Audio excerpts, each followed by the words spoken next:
عورت اور مرد کا سوال تو دیکھیں قانون یہ ہے کہ اگر آج ہم ٹوٹل خواتین جو ورکنگ خواتین ہیں جو کام کرتی ہیں اگر ان کو ہم کیلکولیٹ کریں تو آپ کو پتہ لگے گا کہ جی یہ بہت کم ہے.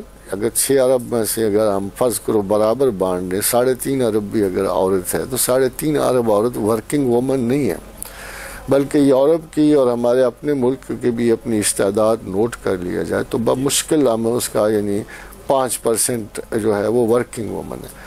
ظاہر ہے کہ 5% ورکنگ وومن پر قوانین کا اطلاق ہم نہیں کر سکتے. ہمیں ان 95% عورتوں کا دیکھنا ہے کہ جو گھروں میں بیٹھی ہیں جو یورپ میں ایشیا میں افریقہ میں جو اپنے گھروں کے کام سنبھالتی ہیں جو بچے پال رہی ہیں جو اپنے عمرانی معاہدوں کی پابند ہیں جو 30,000 سال سے چلا آتا ہے کہ عورتیں گھر میں بچوں کو پالنا حفاظت کرنا اور باہر مرد جو ہے ان کے لیے رزق کمانا لکھا.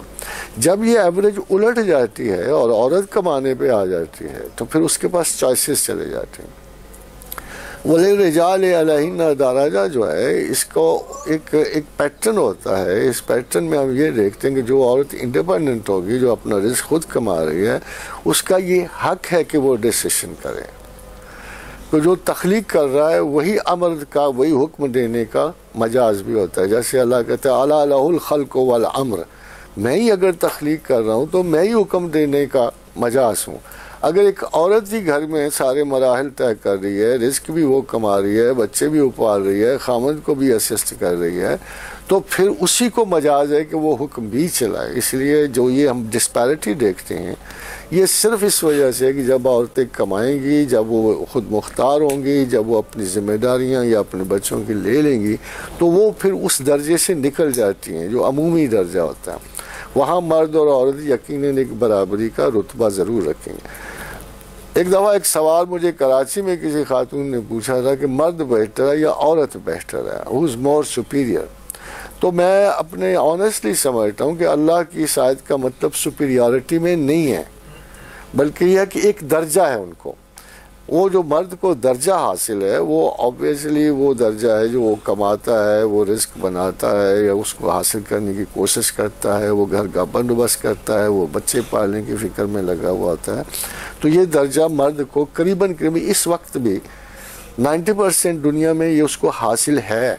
اس لیے وہ درجہ اگر عورت اس کے بدلے میں عورت صرف اس کو محبت تسکین اور تعظیم دیتی ہے. تو خاتون نے پوچھا وہ کراچی وہ کام کرنے والی تھی how could she be satisfied with this kind of an answer. تو میں نے اسے کہا کہ دیکھو میرے اپنے نزدیک اگر آپ نے واقعی خدا کے بندے اور بندیاں بننا ہے تو مرد وہ کرے جو قرآن میں اللہ نے اسے عورت کے بارے میں حکم دیا ہے اور عورت وہ کرے جو اللہ نے اسے مرد کے بارے میں حکم دیا ہوا. تو پھر ان میں کسی قسم کا بھی اختلاف رائے نہیں آئے گا. اختلاف رائے اس وقت آئے گا جب خدا کی عطا کردہ ڈیوٹی سے ہم دونوں سائڈیں نگلیکٹ ہوں. کوئی اپنے آپ کو سپیریئر کہہ ہی نہیں سکتا. کوئی مرد جو ہے جو اپنی عورت سے انس رکھتا ہے مجھے نہیں سمجھ آتی کہ وہ سپیریئر کیوں کہے گا اس کو.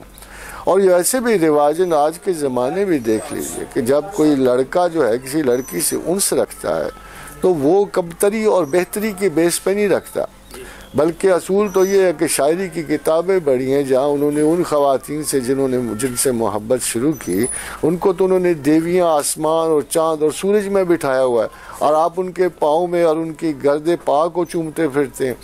تو یہ اصولاً یہ غلط ہے. قرآن سچا ہے کہ وَلِلرِّجَالِ عَلَيْهِنَّ دَرَجَہ کہ ہم نے مرد کو یہ درجہ دیا ہے کہ he takes care of the family, of the woman and of the surroundings.